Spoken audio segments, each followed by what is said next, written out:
कि थोड़ा और ट्रैवल दीजिए, एकदम सॉफ्ट करिए ना, तनी मजा आवे गावे में। क्या बात है।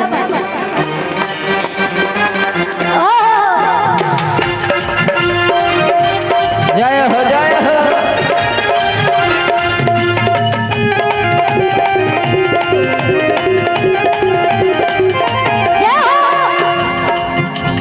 कहले भक्त माई से जाके दरबार में कि घरे घरे जाके तू भोगवला गइल, घरे घरे जाके तू भोगवला गइल, हमरो नसीब नहीं चरण के धूल। भैया प्लीज थोड़ा वोकल और उठाइए। खोली खोली और खोली। यही रहे आइल मायरिया, यही रहे आइल मायरिया, हमर दुआरिया कइलू भूल। यही रहे आइल मायरिया, हमर दुआरिया कइलू भूल। यही रहे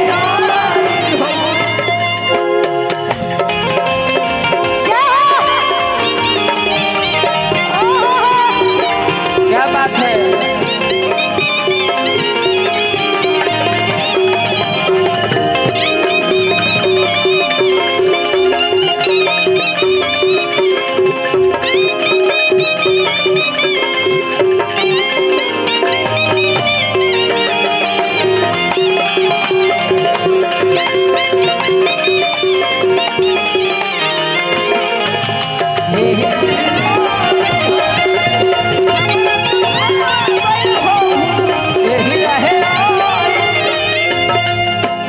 अच्छा अच्छा रोक दी। अच्छा हमार माता बहन लोग रवा सबके नींद नहीं खेन आवत काहे कि देखी जितना भी लोग हमार भाई चाचा लोग बने जा वहाँ लोग के मौका मिल जाला जागरण में जाए के, चाहे कोनो भी कार परोज में जाए के, लेकिन हमार माता बहन लोग बड़ी कम पहुँच पावे नहीं जा। तो अगर ये मौका मिलल बा तो ये मौका के आनंद उठाई जा। अच्छा जितना लोग बैठल बने अधिकतर लोग शादीशुदा ही नजर आवत नहीं। केकरा केकरा लागेला कि हमार पति राम जैसन बड़े, तनी हाथ उठाई जाता। जेके जेके लागेला कि हमार पति राम जैसे मिलल बड़े। बस एगो दुगो नजर आवत नहीं जा, बाकी केहू के नहीं के। बाकी गोलू भैया बाकी लोग के रावण जैसे पति मिल गल बड़े का, कोई हाथे नहीं के उठावा। अच्छा अरे वो सबके रावण जैसे पति तो नहीं के ना मिल गए। मान ली अगर ऐसा समाज में हाथ ना उठाई जा तब बेइज्जती न हो जाए। ऐसे ही समाज में हाथ उठाना चाहिए अगर सम्मान की बात आ जाए तो। जिसको जिसको लगता है मेरे पति राम जैसे जरा हाथ उठाएंगे। वाह क्या बात है। मेरी भी ऐसे ही कुछ ख्वाहिशें बताएं। हम अपन ख्वाहिश बताओ थे कि सासू चाहे माए जैसन, अच्छा आ देवरा छोट भाई जैसन, सही में कि सासू चाहे माए जैसन, वाह आ देवरा छोट भाई जैसन, होखे जब बियाह होए बाबा, कि राम जी के जैसन होखे हमर दुल्हा ये बाबा। राम जी के जैसन होके हमर दुल्हा ये बाबा। राम जी के जैसन होखे हमर दुल्हा ये बाबा। राम जी के जैसन होके हमर दुल्हा ये बाबा। सासू चाहे माए जैसन, देवरा छोट भाई जैसन, सासू चाहे माए जैसन, देवरा छोट। अच्छा रोके। और ये हमारे गोलू भैया की तरफ से ये आशीर्वाद मिलल बा। ये आशीर्वाद हम कबो खर्च ना करब, ये अपना पॉकेट में हम बचा के रखब। बड़ी बड़ी मतलब किस्मत से मिलेला। पॉकेट में ना अकाउंट में डाल। गोलू भैया के हाथ से मिलल बा, ये बहुत बड़ा आशीर्वाद बा हमरे खातिर। तो ये हम कबो खर्च ना करब, ये हमारे पॉकेट में ऐसे ही रही। चली बहनी हो गई। आप बहुत बहुत धन्यवाद भैया के कि राम जी के जैसन चाहिए हमर दुल्हा ये बाबा। राम जी के जैसन चाहिए हमर दुल्हा ये बाबा। राम जी के जैसन चाहिए हमर दुल्हा ये बाबा। क्या बात है। जय हो भाई बाबा। राम जी के जैसन चाहिए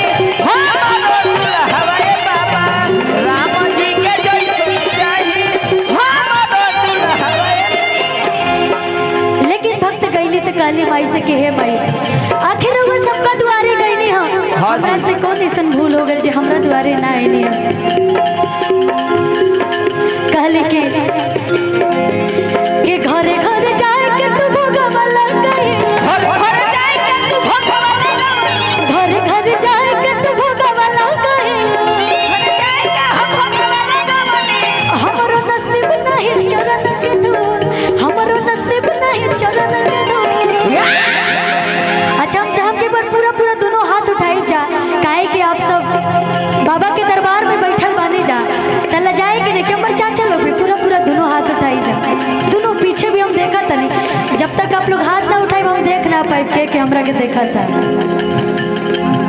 एक बार प्रेम से बोली साचा दरबार की ऐसा लागे कि हमने के जा बाबा के दरबार में बैठल बानी जा अच्छा प्रमोद पन्ना भैया की तरफ से बहुत बहुत सारा पुरस्कार आयल बा बहुत बहुत धन्यवाद बा क्या बात है और ताली बजाते हुए कब का कि यही रहे आयल मायरिया यही रहे आयल मायरिया हमर दुआरिया गइलू यही रहे आयल मायरिया हमर दुआरिया गइलू यही रहे ओइल मायरिया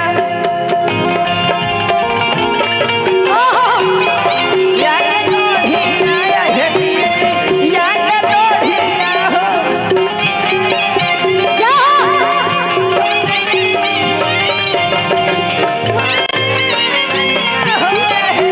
क्या बात है उपेंद्र भैया यही रहे ओइल मायरिया हमर दुआरिया गइलू यही रहे ओइल मायरिया और कहली का का कहले अंगना लिपवले बानी कलसा धरवले बानी अंगनाली कोले बानी कलसा धरौले बानी अंगना लिपवले बानी कलसा धरवले बानी अंगनाली कोले बानी कलसा धरौले बानी और यही गाने हां जी कहली का कहले कि अरे गलती का पहलू हे खुशी से खिसी आइलू